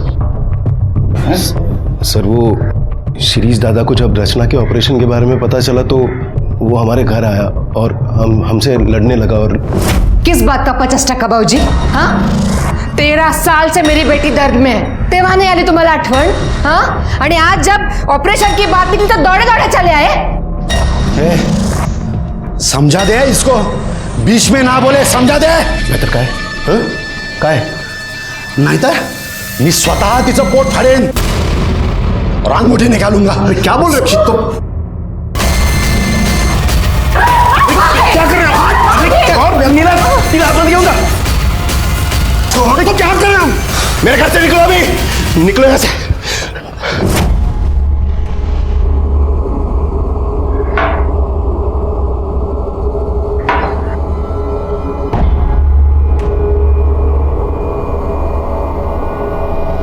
सर, मैंने रचना के रूम की तलाशी ली, लेकिन कुछ खास नहीं मिला। बस अब मुझसे और बर्दाश्त नहीं होता। अगर मेरे रच्चू को कुछ हो गया तो मैं अपने आप को कभी माफ नहीं कर पाऊंगी। आप मेरे गहने बेचो, उससे 5 लाख रुपए आएंगे और मेरी बेटी को घर ले आओ। नीला, रडू नकोस, पुलिस हमारे साथ है, रचना को कुछ नहीं होगा। शिर्के, ये रचना डॉक्टर शिंदे को मिल के आई, उसके बाद में उसने किस किस को कॉल किया जरा पता लगा। उनका कॉल ड्यूरेशन और मोबाइल लोकेशन निकालो। एक बात समझ में नहीं आ रही है, वो क्लिनिक में जाके आई, उसका ऑपरेशन होने वाला है, ये बात तो सिर्फ घर वालों को पता थी, शिरीष को कैसे पता चला? सर, मैं मिलता हूँ शिरीष से। हो सकता है कि रचना की किडनैपिंग में शिरीष भी इन्वॉल्व हो। ये भी हो सकता है कि ये डॉक्टर शिंदे और ये शिरीष, ये दोनों आपस में मिले हुए हो भी सकता है, नहीं भी। लेकिन एक बात तो साफ है, अगर किडनैपिंग रिंग के लिए है तो रचना के जान को खतरा है।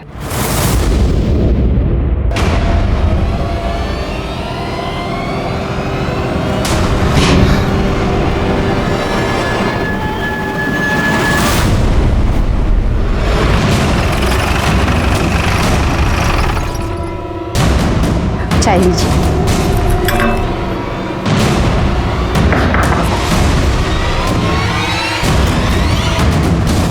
मिस्टर शिरीष जी, आपके घर का सर्च वारंट है हमारे पास। बगात मध्ये हो सर। आपको क्या लगता है वो रचना का किडनैप हम लोगों ने किया है? क्यों, नहीं लगना चाहिए क्या? आप तो चाकू से रचना का पेट काट के रिंग निकालने की कोशिश कर रहे थे। अरे सर, वो तो मैंने गुस्से में कहा था। मैं तो बोलूं साहब, ये किडनैपिंग ना जयन भाऊ और नीला बहनी का नया ड्रामा है। जयन भाऊ ने जानबूझकर तमाशा खड़ा किया है और रचना को कहीं बाहर भेज दिया है। एक नंबर के लालची है दोनों हस्बैंड वाइफ। अंगूठी अकेले ही हड़प करना चाहते हैं। सर, पूरा घर चेक किया पर कोई नहीं मिला।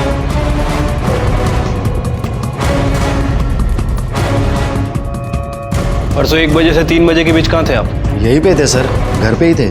आपका नंबर तो लीजिए, 9967। जब तक इस केस की इन्वेस्टिगेशन चल रही है, शहर से बाहर मत जाइएगा।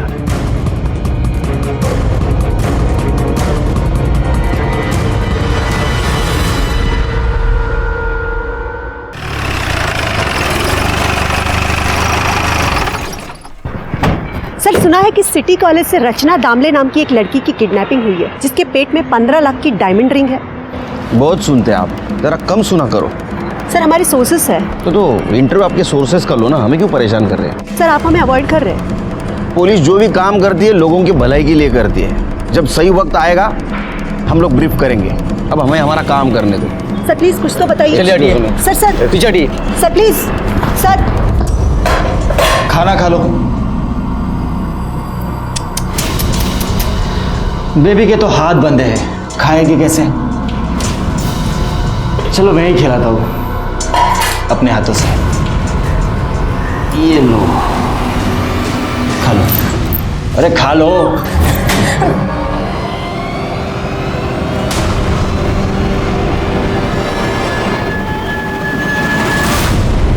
तुझे बोला था ना उसके हाथ खोल देना और खाना खाने के लिए बोलना। अगली बार से कोई बदतमीजी की ना तो मुझसे बुरा कोई नहीं होगा, समझा?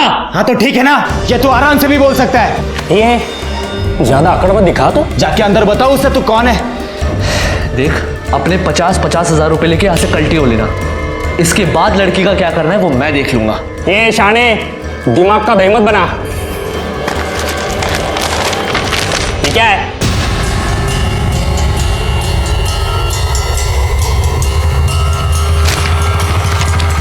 हायला, ये लड़की के पेट में तो 15 लाख की अंगूठी है। तुमने हम लोग को समझ क्या रखा है बे? हाँ? अब अंगूठी के बराबर 3 हिस्से होंगे, समझा?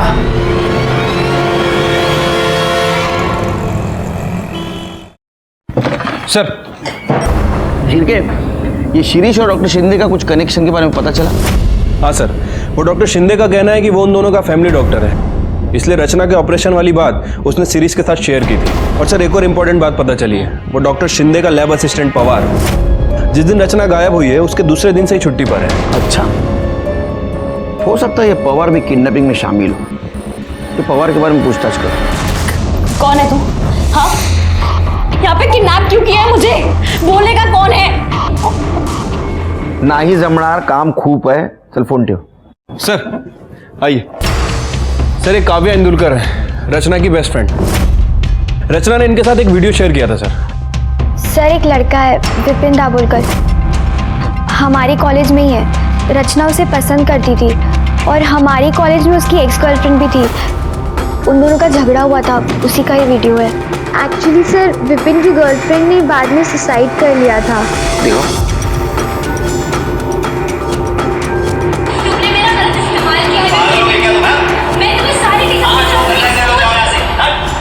सिर्फ मुझे लगता है अबेटमेंट ऑफ सुसाइड का केस है। लड़के के ऊपर ध्यान रखो। सर मुझे लगता है कि विपिन ने ये किया है क्योंकि उसे पता था कि रचना के पास ये वीडियो है और वो उससे बहुत गुस्सा था इस बात के लिए। ठीक है, तुम जाओ, जरूरत पड़ी तो बुलाएंगे तुम्हें। सिर्फ वो काम वाली बाई का नाम क्या बताएं?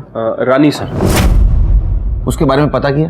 सर रानी का नेचर कुछ ठीक नहीं लग रहा है। उसे अपने बेटे के लिए किसी प्राइवेट कॉलेज में एडमिशन कराना है और उसके लिए उसे तकरीबन 15 लाख रुपए की ज़रूरत है। अच्छा। अब सर वो ठहरी काम वाली बाई 15 लाख कैसे अरेंज करेगी? मतलब तुम्हारा कहना ऐसा है कि रानी ने रचना को किडनैप करवाया होगा? हो सकता है सर, क्योंकि रानी को पैसों की तो ज़रूरत है। उसने सोचा होगा कि रचना को किडनैप करते हैं और रैंसम में 5 लाख रुपए की डिमांड करते हैं और बाकी के पैसे उसके पेट में जो डायमंड रिंग है उसे बेच के अरेंज कर लेगी। उसको और उसके पति को बुला। साहब, रचना बेबी तो हमारी बेटी है, उसका हम लोग किडनैप कैसे? किडनैप नहीं करते तो 15 लाख रुपए नहीं मिलते ना। बच्चे की एडमिशन करनी है ना इंजीनियरिंग को। वो तो बच्चे की जिद थी साहब, क्या करें। हम अपने गांव की अपनी सारी जमीन बेच रहे हैं ताकि उसके एडमिशन के लिए 15 लाख रुपए इकट्ठा कर सके। जब गांव की जमीन बेची जाएगी तो हमें इन्फॉर्म कर देना। भागना नहीं पुणे से। नहीं, और गए तो बच्चे का फोटो और मोबाइल नंबर भी देके जाना। साहब हम कहाँ भागेंगे साहब। जब रचना बेबी के बारे में मुझे पता चला तो मैं बाबा से वो विभूति लेकर आई और मैंने मैडम को दी थी। अरे देवा, ये अंगूठी की बात बाबा जी को भी पता है? साहब नहीं बताती, वो चमत्कार विभूति कैसे मिलती बाबा जी से? उन्होंने बोला था कि माथे पे लगाओ तो अंगूठी अपने आप बाहर आएगी। आ गई बाहर? अंगूठी आ गई बाहर? अरे बाप रे, पता नहीं ये बाबा जी ने कितने भक्तों को बताया होगा और कितने भक्तों ने रिश्तेदारों को बताया होगा। तुम्हारे पास बहुत वक्त है क्या? क्यों साहब? निकलो, किसी को बताना नहीं अभी। क्या? अरे अंगूठी की बात। नहीं, जाओ।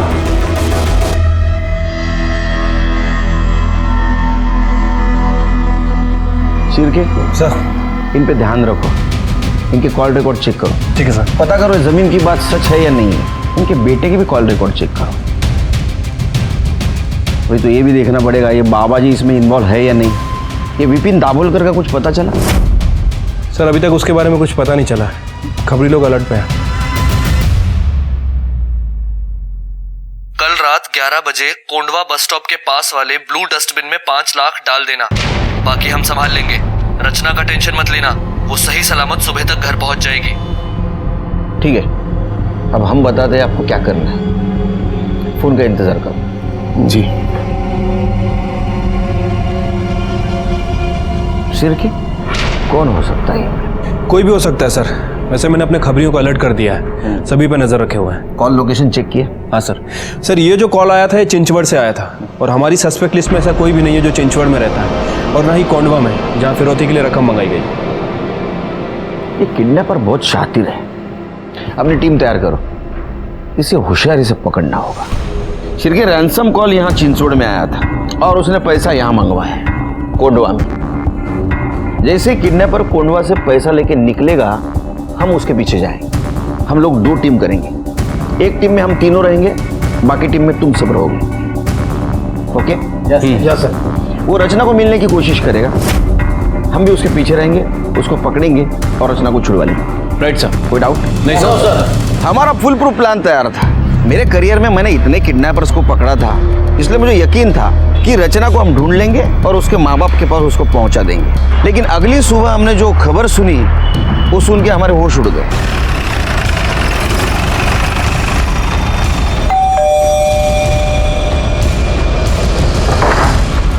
चलो 5 लाख की बैग तैयार है। सर वो प्लान थोड़ा चेंज करना होगा। क्यों?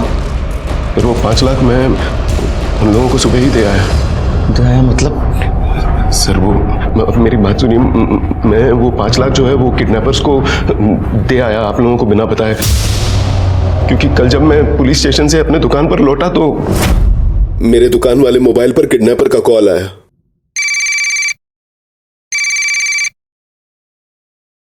हेलो?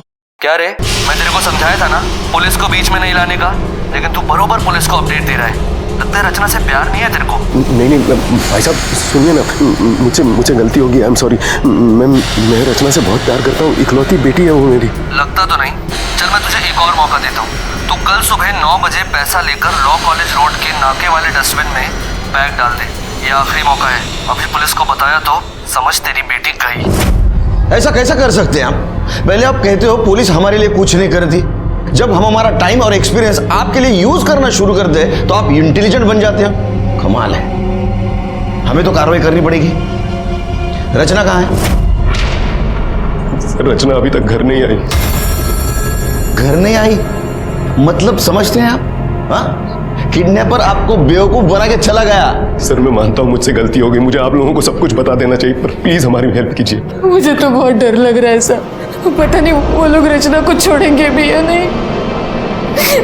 मेरी बेटी को बचा लीजिए सर। अब हमारे पास कंप्लेंट आई है तो हमें ही कुछ करना पड़ेगा।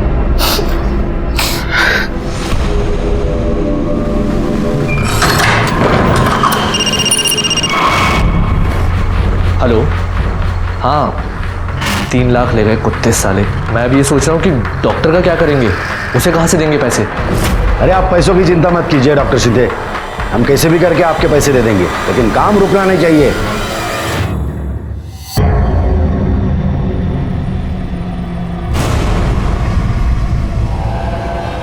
काम हो गया है। Thank you. ये लो तुम्हारे पैसे। पूरे हैं ना? हाँ। Thank you.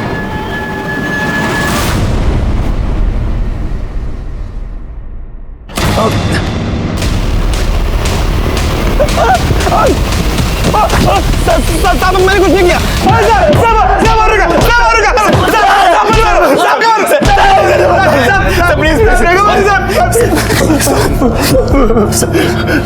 अरे क्या कहानी लिख रहे थे तुम दोनों? सर सब कुछ नहीं, वो इसने मुझे पैसे दिए थे। वो लड़की है ना रचना, उसका मोबाइल चुराने के लिए साहब। और तूने उसको किडनैप करवा लिया? नहीं सर। ए बोल। सर मैं माइनर हूँ, मेरे पेरेंट्स के सामने बात करूँगा। अरे बाप रे, माइनर है तू? हाँ क्या है तेरी डेट ऑफ बर्थ? सब याद नहीं? सब 6 में 2000 2018। तू तो 18 साल का है। कॉन्ग्रेचुलेशंस, बड़ा हो गया तू, तो जवान हो गया। हाँ, हवा में उड़ सकता है तू अभी, है ना? क्यों किडनैप करवाया तूने? सब रचना को मैंने किडनैप नहीं करवाया। रचना किडनैप हुई है ये तो मुझे न्यूज़पेपर के थ्रू पता चला है। ठीक है, मान लेते हैं कि तूने सिर्फ मोबाइल चोरी करने लगाया उसको। मोबाइल का है? सर वो मोबाइल मैं चोरी करने से पहले ही वो लड़की का किडनैप हो गया। अरे बाप रे। हाँ सर सच। हाँ, फिर वो पैसे किस बात के मांगे? हाँ, बहती गंगा में हाथ धो लिया? तू खुद को बहुत बड़ा कैसीनो समझता है। अरे पैसे फोकट में ले गया वो। चलो बता, मोबाइल क्यों चोरी करने लगा था उसको? सर वो रचना ने मेरी और गुंजन की फाइट का वीडियो क्लिप बना लिया था। वो मुझे धमका रही थी कि इस वीडियो को वो सोशल मीडिया में अपलोड कर देगी, जिससे लोगों को ये लगेगा कि गुंजन ने मेरी वजह से सुसाइड किया है। गुंजन ने तेरे वजह सुसाइड किया? नहीं सर, सुसाइड के 1 महीने पहले तक हम दोनों एक दूसरे के कॉन्टैक्ट्स में ही नहीं थे। ये रचना तेरी गर्लफ्रेंड है? नहीं सर, हम दोनों कॉलेज मेट हैं। वो तो मेरे पीछे पड़ी थी, उसे तो मैंने कई बार अवॉइड किया सर। उसके पेट में डायमंड रिंग थी, पता था तेरे को? ये सर उसने मुझे खुद ही बताया था। डायमंड की रिंग मेरी फिंगर में नहीं मेरे स्टमक में है, जो कि बहुत जल्दी निकलने वाली है। हाँ, जैसे तूने इसको मोबाइल चोरी करने के लिए पैसे दिए, वैसे किडनैप करने के लिए पैसे दिए। नहीं सर, मुझे लगा वो झूठ बोल रही है। सर मैं क्रिमिनल नहीं हूँ, प्लीज जाने दीजिए। लगता तो नहीं। चिरके सर, रचना मिलने तक इन दोनों को लॉकअप में रख। सर लेकिन सर जब कुछ किया सर मेरी कुछ नहीं सर, मैंने सभी के कॉल रिकॉर्ड्स चेक किए हैं, लेकिन सर किसी के कॉल रिकॉर्ड्स में कुछ खास नहीं मिला। लेकिन ये जो शिरीष है, इसने ये डॉक्टर शिंदे से कई बार बात की है। तो ऐसा तो नहीं शिरके, अंगूठी को लेकर इन दोनों में कुछ खिचड़ी पक रही हो? शिरीष को लेकर आओ। इन सब में सबसे कमजोर कड़ी शिरीष है, सही मुंह खोलेगा। हाँ सर, मैंने फ़ोन किया था। सर 13 साल से मैं इस डर में जी रहा हूँ कि जयंत तो अंगूठी का पैसा अकेला ना हड़प कर बैठे। लेकिन ऐसा तो नहीं कि रचना को तुमने ही किडनैप किया हुआ है और डॉक्टर शिंदे से ऑपरेशन करवा के वो अंगूठी खुद हड़पने का प्लान है? नहीं सर, मैं ऐसा कशाला करी सर? ना ही मेरी इतनी हिम्मत है, ना ही मेरी इतनी औकात। सर मैं सच कह रहा हूँ, ये सब ना वो जयंत का नाटक है सर। सर जैसे मैंने आपको पहले बताया था, ये दोनों ने मिलके एक रचना को किडनैप किया होगा और चोरी छुपे वो अंगूठी निकालने वाले होंगे सर। इसलिए मैं डॉक्टर शिंदे के कांटेक्ट में था, ताकि जैसे ही वो अंगूठी निकले वो पहले मुझे आके बताए। मैं सच कह रहा हूँ साहब।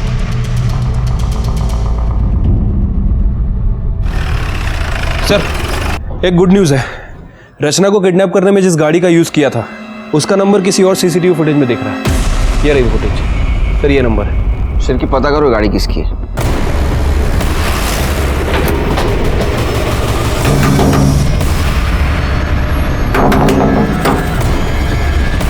यस विमल डोनवर आप ही हैं? हाँ जी। ये गाड़ी आपकी है? जी गाड़ी तो मेरी है, लेकिन गैरेज गई है बहुत दिनों से, पेंटिंग के लिए गई है।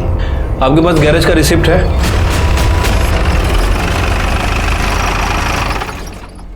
हाँ साहब, ये रिसिप्ट तो मेरे ही गैरेज की है। ये गाड़ी कहाँ है? सब वो मेरा आदमी सचिन है ना, वो ले गए। ले गया मतलब? ऐसे कैसे किसी कस्टमर की गाड़ी आपने अपने आदमी को दे दी? आपको मालूम है उस गाड़ी से अगर कोई जुर्म वगैरह हो गया तो आपका भी नाम आएगा।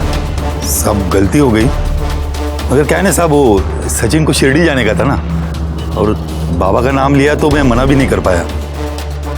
उसे गाड़ी ले गए कितने दिन हो गए? कुछ खोज खबर लिया आपने? वो सचिन का नंबर और फोटो दीजिए।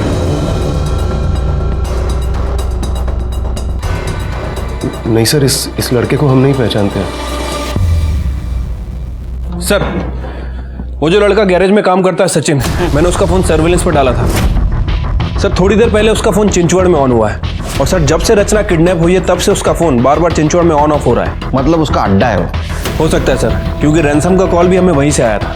एक काम करो, जीपीएस पे मोबाइल लोकेशन ट्रेस करो, उसकी मदद से उस लड़के तक पहुंच सकते हैं।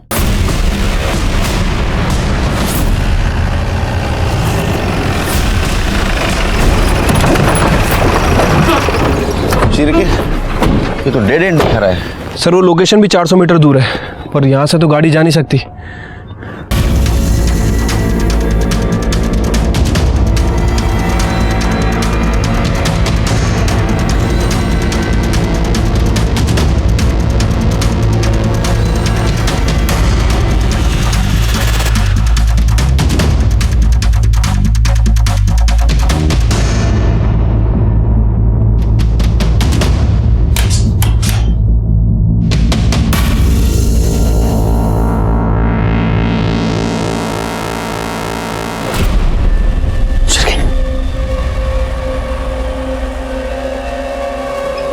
स्मेल आ रही है।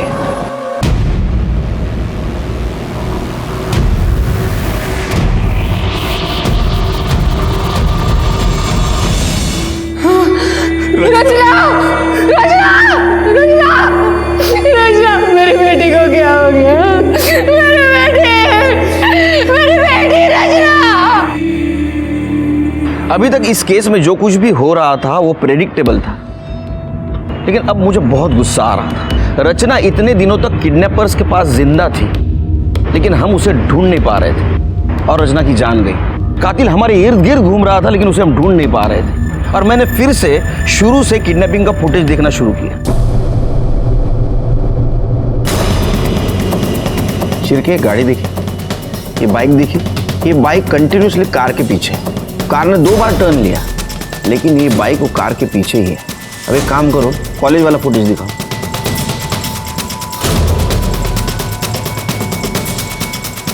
ये देखा, सेम बाइक वाला। यहाँ लड़की का किडनैप हुआ है, बिल्कुल रिएक्ट नहीं हुआ। उसने हेलमेट तक नहीं उतारा। नंबर प्लेट पे जूम करो, क्या दिख रहा है? स्टिकर लगा हुआ है सर। 1 नंबर का 420 आदमी है शिरके। इसने स्टिकर जानबूझ के लगाया ताकि इसे कोई पहचान न सके। मतलब ये भी किडनैपिंग में शामिल है? 100%। इस लड़के तक पहुंचो, केस सॉल्व। पता करता हूँ सर इसके बारे में। और रचना का पोस्टमार्टम रिपोर्ट मुझे जल्दी चाहिए। ठीक है सर। सर, रचना की पोस्टमार्टम रिपोर्ट। सर, रिपोर्ट के हिसाब से उसकी बॉडी में हाई क्वांटिटी अल्कोहल मिला है। अल्कोहल मतलब उसको बेहोश करने के लिए यूज किया गया? हाँ सर। और रिपोर्ट में यह भी मेंशन है कि जिसने रचना का ऑपरेशन किया उसने बहुत ही अनप्रोफेशनल तरीके से ऑपरेशन किया है। लेकिन सर, चौंकाने वाली बात यह है कि उसने पूरे प्रोफेशनल सर्जिकल इक्विपमेंट यूज किया है और काफी ज्यादा खून बहने की वजह से उसकी मौत हो गई। अंगूठी मिली? नहीं सर। पोस्टमार्टम में लिखा है प्रोफेशनल सर्जिकल इक्विपमेंट से ऑपरेट किया गया। मतलब किलर ने हाल ही में वो खरीदा होगा। और सर्जिकल इक्विपमेंट सर्जिकल हॉस्पिटल के आसपास ही मिलते हैं।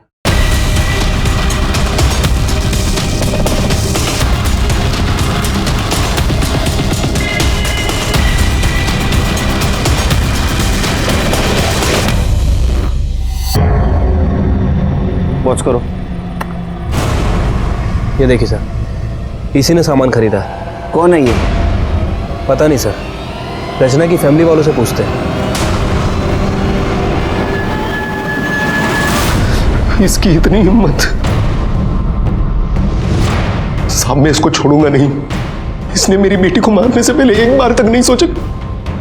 आपको कुछ करने की जरूरत नहीं, जो कुछ करना है हम करेंगे। उसका मोबाइल नंबर दो।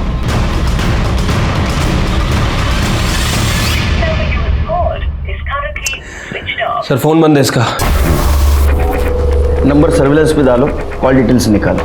और एक काम करो सिर्फ, लड़के की माँ पे नजर रखो। हो सकता है लड़का माँ से कांटेक्ट करने की कोशिश करे।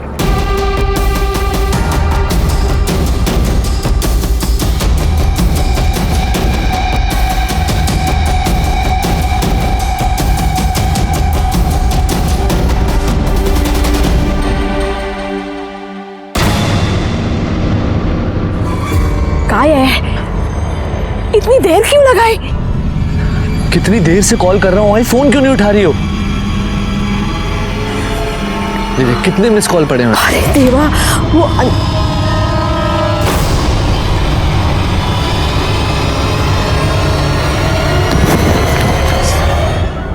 वो मेरे ही कहने पे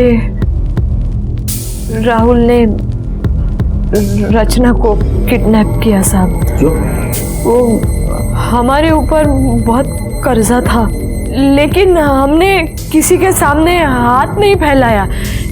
हमारे रिश्तेदारों के सामने भी हमने कभी किसी बात का जिक्र नहीं किया। उस दिन नीला घर पे आई थी ना, तो उससे पता चला कि रचना के पेट में अंगूठी है 15 लाख की। तो इसलिए तुमने और तुम्हारे बेटे ने रचना को किडनैप किया और उसको मार दिया? नहीं सर, मैं रचना को मारना नहीं चाहता था, इसलिए तो मैंने 5 लाख की फिरौती मांगी थी कि फिरौती के पैसों से एक अच्छा डॉक्टर बुलाकर उसका प्रॉपर ऑपरेशन करवाऊं। लेकिन सर, मेरे साथ जो लड़के थे, सचिन और उसका असिस्टेंट, जिनकी गाड़ी हमने इस्तेमाल की थी उसकी किडनैपिंग के लिए, उनको अखबार में छपी खबर के जरिए पता चल गया कि रचना के पेट में 15 लाख की अंगूठी है। फिर जब फिरौती की रकम मिली तो उन दोनों ने उसमें से 3 लाख रुपए ले लिए। 20-25 हज़ार रुपये कुछ खाना पीना, सर्जिकल इंस्ट्रूमेंट्स और दारू में खर्च हो गए। ऐसे में जो कंपाउंडर मुझे डॉक्टर प्रोवाइड करवाने वाला था, वो भी पैसों की कमी की वजह से अच्छा डॉक्टर नहीं प्रोवाइड करवा पाया। उसके बाद सर, मैंने रचना को 1 बॉटल विस्की पिलाकर बेहोश कर दिया और जैसे जैसे कंपाउंडर ने बोला मैंने वैसा वैसे ही किया। लेकिन रचना का खून रुकने का नाम ही नहीं ले रहा था। इतना खून देख के मैं घबरा गया और मैंने जैसे तैसे उसकी बॉडी स्टिच कर दी। मुझे पता नहीं था कि ऐसे में रचना की मौत हो जाएगी सर।